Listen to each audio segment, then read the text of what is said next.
Hi guys, and welcome back to Drawing with JoJo. This is going to be my second episode. I want to start the show off by thanking everybody who's supporting me, everyone who subscribed to my channel, and right now I think we're up to 33 subscribers and 245 views or something like that. Well, let's get started. Oh, first off, I want to wish my mom a happy birthday. Today's her birthday, March 14th.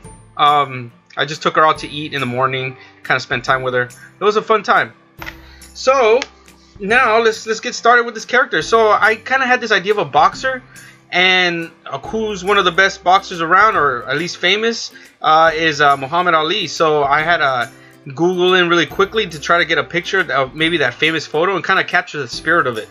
I actually, at the same time, I had an idea of all the cartoons I used to watch. I was thinking about all the cartoons I used to watch. And the first one that came up was Darkwing Duck. For most of you guys who don't know, or you youngins, man, it's weird to say that. It was a cartoon in the 90s, and he was in the same universe as DuckTales and I guess Donald Duck too. And basically he was like Batman, and he had a grappling gun. He had Launchpad, which was from DuckTales. He used to fly Scrooge McDuck's all his airplanes. Anytime they went on some kind of adventure, Launchpad would be the one piloting the helicopter, the airplane. Anyway, I guess as a side job, he hooked up with Darkwing Duck, and they started going on their adventures. But now, so I kind of got inspired by that. So as you saw, I quickly looked up, like I talked about, I quickly looked up some reference.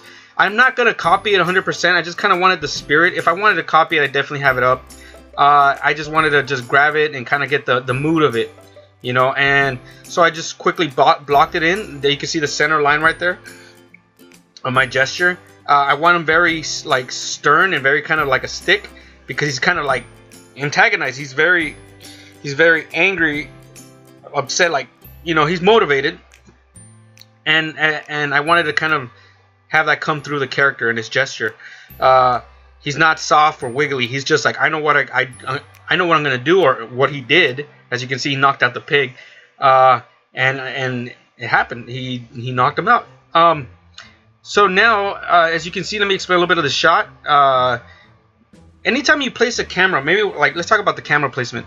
Whenever you put a camera in a scene, if you're looking at your main character, whether it's antagonist or protagonist, if you lower the camera and look up at them, you give them the sense of power.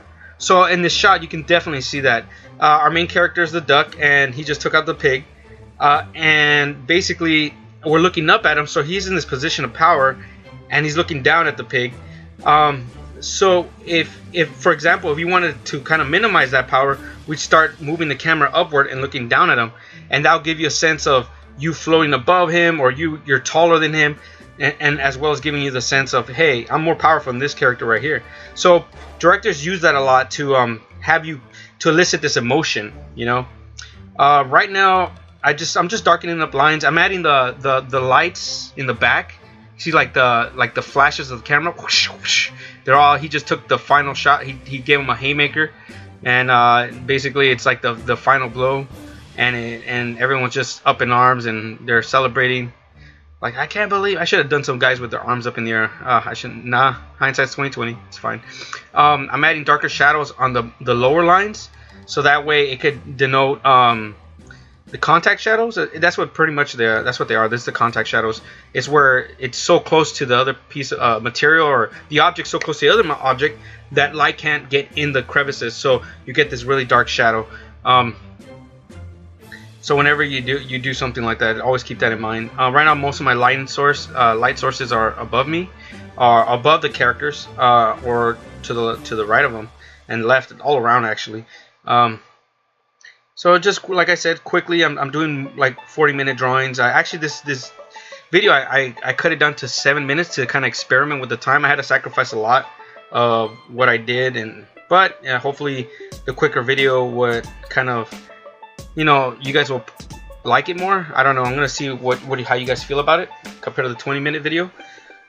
Maybe I might just mix them up. Maybe sometimes I'll do 7 minutes, sometimes 20 minutes. I kind of feel rushed with the 7-minute one. I kind of want to explain more, but oh well, we'll see how it goes. As far as cartoons, going back to cartoons, I actually wanted to talk about some of the characters in cartoons that I love. I watch with my kids. I know a lot of you guys know of the big three. Probably the way I see it is the regular show, Adventure Time, and Amazing World of Bubblegum are really good shows. I love the characters they make, and they basically have a great storyline to keep it fun and light. Adventure Time got kind of weird at the end. I love a lot of the stuff that we're doing. The last couple seasons got kind of funky for me, but it's definitely those first 3 or 4 seasons were amazing. The regular show was good because it introduced me to the idea that not every character has to be an animal or a human. Like that's how, if you look back at the like Disney and Looney Tunes, that's all they could think about using most of the time. I'm pretty sure they had a couple characters in there that were weird, but the majority of them were pigs, ducks, cows, mice, you know.